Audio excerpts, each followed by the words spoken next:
You're listening to the Diplomats podcast on Asian geopolitics. As always, I'm your host, Ankit Panda, here from New York City. And this is Prashant Parameswaran from Washington, D.C. Good to be back with you, Prashant. How's it going today? Good. How are you doing?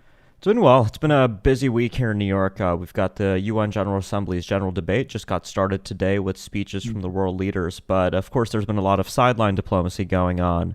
And for listeners, that's really what we're going to talk about today. We're going to talk about one development in UNGA sideline development diplomacy that's already happened this week. On Monday, Singaporean Prime Minister Lee Hsien Loong and U.S. President Donald Trump renewed an agreement to extend the U.S. use of military basing in Singapore for another 30-year period, another 15-year period through 2035.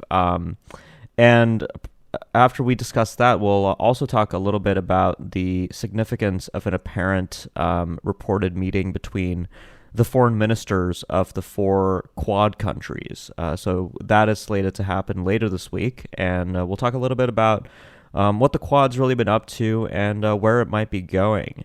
So, Prashant, I guess the place to kick off is with a reflection on the U.S. relationship with Singapore. So the two countries aren't allies, but they've had a long-running military cooperation process. Of course, as we both, I think, witnessed earlier this summer when we were in Singapore, Singapore's position in the Indo-Pacific amid intensifying U.S.-China competition has gotten quite interesting. Depending on who you talk to, there's a perception that Singapore has really been hedging its bets and reassessing its relationship with China. But I think this week's event really shows that Singapore still sees the United States as its preeminent security partner in the Indo-Pacific. So why don't you tell us a little bit about the history of the U.S.-Singapore relationship when it comes to these military matters and how we should really make sense of this extension of the basing access agreement? Yeah, I mean, I think it really is an interesting period to be reflecting on this renewal because when the original agreement was first signed, this was during the period of the end of the Cold War, when the United States had suffered or experienced setbacks in where it was going to actually base a lot of its military presence. And most notably, it was the fact that U.S. bases in the Philippines, in Subic and Clark, had been closed down rather unexpectedly. And the United States was looking for places to actually position, even if rotationally, some of its troops as well as its military personnel, facilities, and equipment. And Singapore was one of the few countries that actually said, we'd be actually willing to host this presence to actually make up for that. And that's kind of the genesis of this agreement. And it was renewed again during the Bush administration, when the United States was also looking to cement a lot of its alliances and partnerships in Southeast Asia and the Asia Pacific. And now the renewal is coming as the Trump administration is embarking on its free and open Indo-Pacific strategy. So it really shows, I think, the endurance of Singapore as a key U.S. security partner amid these various changes in the strategic landscape. Obviously, the big development that this is going to actually be viewed with respect to is, the fact that, the agreement was forged towards the end of one Cold War, and now we're talking about the start of a, depending on which headlines you read, the sensationalist headlines point to the beginning of a new U.S.-China Cold War. The fact that you have the Singaporeans willing to position themselves and still actually support U.S. bases, personnel, and obviously on a rotational basis. These are not permanent U.S. bases by any stretch of the imagination. Nonetheless, proves that Singapore is an enduring partner in that regard.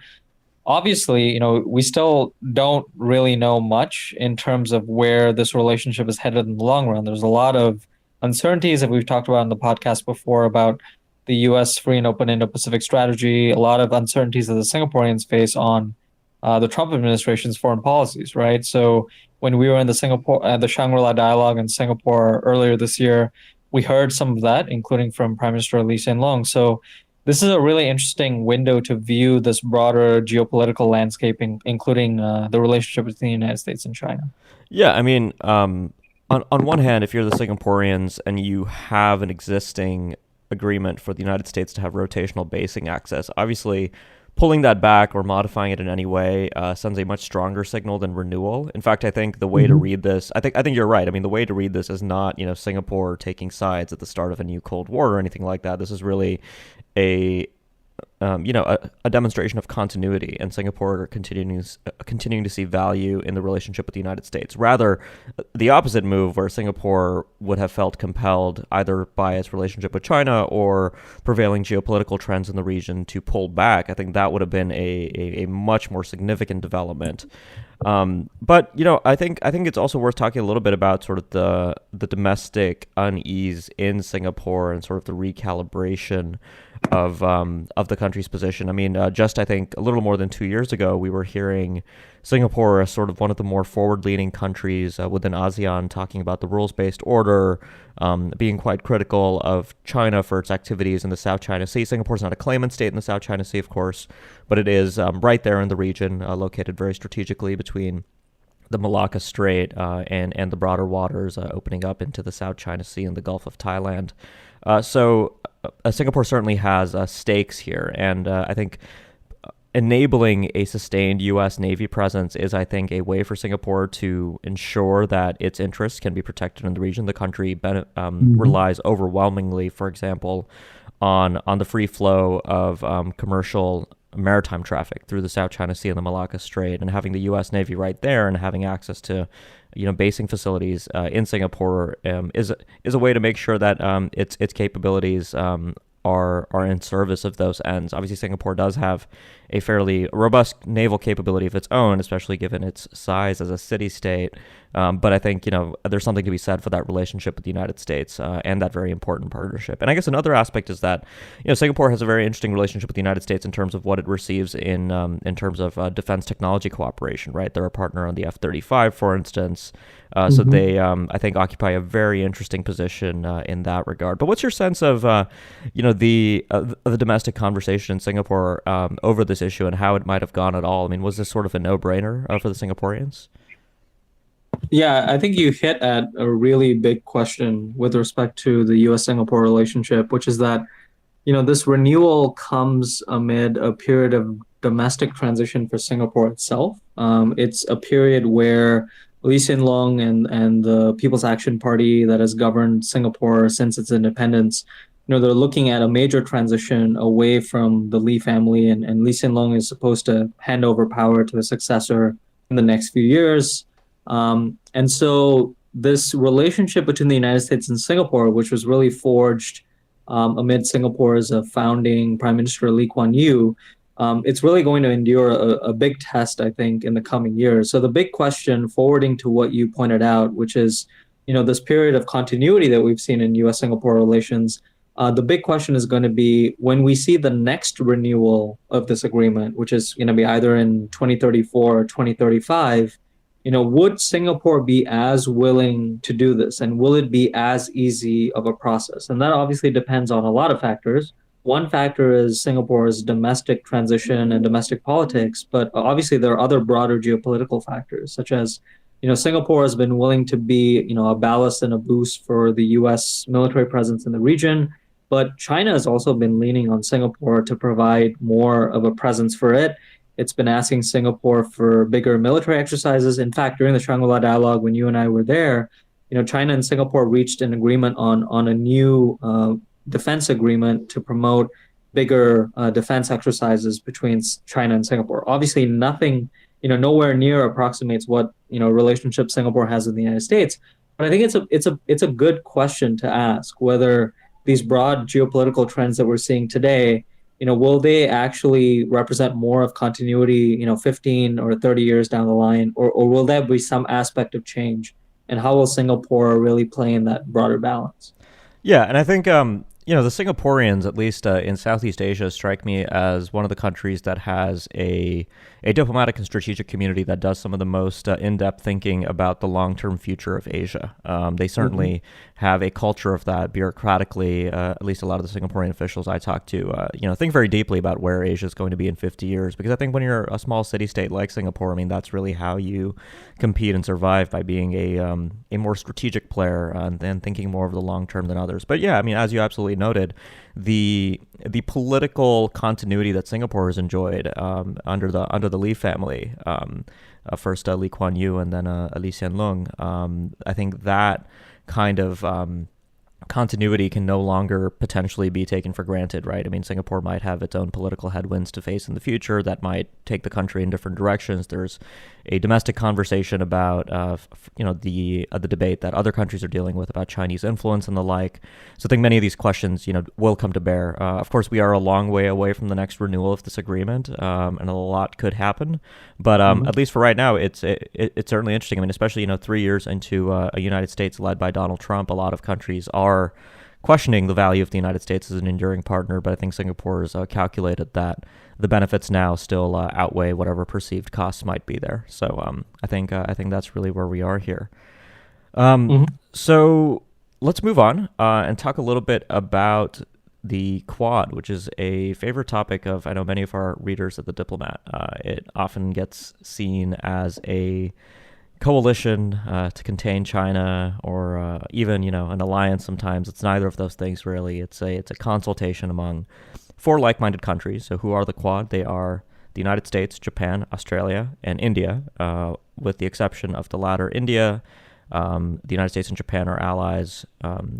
The Australia and the United States are allies, and Japan and Australia have been increasing their coordination, and there are sort of a broader set of trilateral interactions within the rubric of the Quad. So really, the Quad is about networking among these four like-minded democratic partners with stakes in the Indo-Pacific region. And this week, it looks like they're going to have a foreign ministers level consultation, which is going to be the highest level meeting of the Quad if it takes place, since the initiative was effectively resumed in November 2017. And why do I say resumed? The Quad had its origins in the mid 2000s in Shinzo Abe, Japanese Prime Minister Shinzo Abe's first non-consecutive term as prime minister. It was sort of a Japanese initiative to bring then the leaders of the four countries together. And at the time, China reacted very negatively to the Quad, effectively viewing it as a containment coalition, and issued a démarche which sort of gave the Australians and eventually the Indians cold feet, and things pulled back. Obviously, like you noted in our conversation on Singapore, the Quad now convenes in a very different geopolitical time, with U.S.-China competition obviously very much intensified. The Trump administration does show quite a bit of enthusiasm toward all of these relationships in different ways. But of course, there is still very, this is all very early days. But so, how do you read this meeting of the foreign ministers of the Quad? I mean, if and when it does take place, I guess a few questions are, what is the significance, and what kind of reaction might we expect from China in 2019, given the reaction we saw in 2007? I think what you said is really important, which is that it's still kind of early days, right, with respect to this mechanism. So, it is an upgrade in terms of the convening power of what is arguably by far the kind of most talked about unilateral security configuration. But we still don't know a lot of, these deeper questions about the Quad, right? So, how will it actually evolve? What kind of tangible cooperation are we talking about? And is this really more of a security or geopolitical mechanism, or is it something that can actually function for broader issues, whether it's people-to-people engagement, economic issues? And my sense is that there's still a lot of things to be decided before we can conclude on where this actual configuration is headed. And I suspect that in the interim, as we often see, we'll see a lot of scrutiny on, things like, whether, folks are making joint statements or separate statements, what is the extent of, congruence between statements made by one country versus another country, what's being left out. And of course, as you noted correctly, the response from other countries that are not part of the Quad, whether it's China or other countries that are seen as, part of a potential sort of Quad plus arrangement, whether it's with respect to exercises or other domains in the relationship. So I think overall, I mean, a lot of conversation about events that are happening with respect to the Quad, but not a lot of certainty about what it actually is and what kind of tangible cooperation we might expect from it in the years to come. Yeah, I mean, I think one of the things I'm going to be looking for out of this meeting is deliverables, as always. I mean, the Quad, when we had the first working level meeting, I believe it was in Manila in late 2017. That working level meeting resulted in each country issuing a short, kind of boilerplate, one paragraph summary of the events. And that summary was interesting. Like, I did a comparison of the diplomats, sort of looking at the language each of the countries used, and it sort of gave you an idea of the relative areas of emphasis. India, for example, was a lot less forthcoming with some of the commitments on the rules-based order front compared to the other countries. So it's always interesting to sort of compare and contrast what each country is willing to say. Of course, I think if this Quad foreign ministerial results in something like a quadrilateral joint statement on the Indo-Pacific, I mean, that would be, I think, a significant outcome. I'm not expecting that. We at least haven't seen any indicators from any of the countries that that is the envisaged outcome. I think it's simply a way to convey that the Quad initiative remains energetic. I think another thing I'll be looking for is to see if the Indians and the Australians in particular are about to reach a turning point here.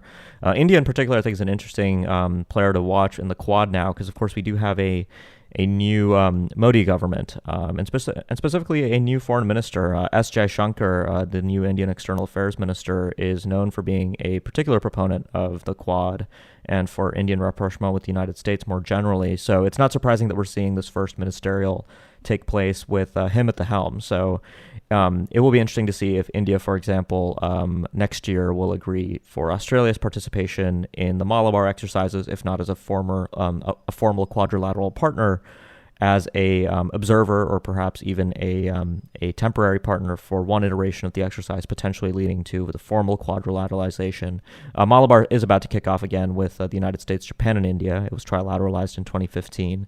So Mhm. I think that's something to watch for again. The other thing I think. Depending on the statements that come out, it will be interesting to see what issues the countries choose to pick up on the quote, rules-based order, like-minded democracies front. I think, on the more controversial end, it'd be amazing if they said anything about what's happening in Hong Kong, for example. I think that would be obviously hugely provocative to China if they did say that. Mhm. And on the other side, we could maybe see something being said on the South China Sea. The Quad hasn't, again, taken that on front and center, but they have called for the peaceful resolution of maritime disputes. At least some of the countries have. So putting that all together at this meeting, I think, could be an interesting outcome. But like I said, I mean, my expectations are pretty tempered. I think this is a way to signal that the Quad isn't dead, that it's still churning behind the wheel, behind the scenes. The wheels are still turning, and that I think there's more progress here to be found if the countries are willing to put the work in and going forward. So, Prashant, I was just wondering, what kind of deliverables are you going to be looking for out of this meeting potentially? No, I think I agree with you. I mean, the joint statements would be very interesting to watch, particularly on a lot of the broader regional and global issues, because this is, after all, a grouping that claims to have a lot of commitment to ideals and principles that are shared, not just on, individual areas of collaboration. I think one of the interesting things to watch, though, would be one, is there any sort of sense of development on beyond security cooperation and exercises, any developments on the economic infrastructure and people-to-people domains that will help address the question of, is the Quad primarily just a security or geopolitical arrangement, or is it something that's broadly about the order, which is a more comprehensive notion? And I think the other one that's really interesting to watch is, I mean, we've seen the various iterations of the Quad and arrangements convene on the sidelines of various forums. One of the interesting things is that this is happening on the sidelines of the UN rather than something that's happening on the sidelines of ASEAN or Southeast Asia focused meetings. So I think from sort of looking at it from an ASEAN perspective, ASEAN's always seen itself as having a big role in terms of multilateralism and the regional order. Will we see future iterations of the Quad actually convene more alongside ASEAN meetings or UN meetings, or is that going to be something that's more mixed depending on the actual scheduling of the various ministers? So even though there's a lot of headlines that are made out of when meetings are held, sometimes it's often due to scheduling. rather than when these meetings are held and where they're held. But I think nonetheless that will be something that the headlines will be looking for, because a lot of the headlines on the Quad have been compared relative to this notion of ASEAN centrality, and whether the Quad actually cuts against that or whether it sort of is complementary with that. So I think that's the other big thing that I'd be looking for. Yeah, no, that's actually a really interesting observation. I hadn't thought about that. It's notable because when we, I guess it was Shangri-La 2018 when Mattis and Modi both spoke, and Mm-hmm. the message that both of them had in their addresses when they got around to talking about the Indo-Pacific strategy, implicit in it being the Quad, was that it wasn't a challenge to ASEAN centrality, in an attempt to sort of reassure ASEAN leaders who did see these arrangements as somewhat of a alternative or a substitute for ASEAN. And I guess I mean, doing this on the sidelines of the UN, if I had to guess, I would say it's scheduling in this case. But I think it does have that advantage of showing that it's not necessarily competitive with ASEAN. But yeah, I mean, we'll have to wait and see. Depending on the outcome, we may come back and do another podcast on it. But Prashant, I think we'll end it there today. Thanks a lot for joining me. Great, good to be with you. Yeah, great to be with you. And there's a lot more coming up that I'm sure we'll be back to talk about soon, including China's big military parade on October 1st, which I'm very much looking forward to. We'll be able to talk a little bit about what we see that day and what that tells us about the trajectory of the Chinese military. But in the meantime, for listeners, if you like what you heard on the podcast, make sure you subscribe so you can keep up with future episodes. And if you've been a subscriber for a while, but you haven't yet left us a review on either iTunes, Google Play, TuneIn, Spotify, any number of podcast providers, please go ahead and do so. It really helps get the word out about the show. And if you have any suggestions for us for future episodes, please just shoot either me or Prashant an email or a Twitter DM, and we'll be very happy to consider it for a future episode inclusion. So thanks a lot for listening, and we'll be back soon with more.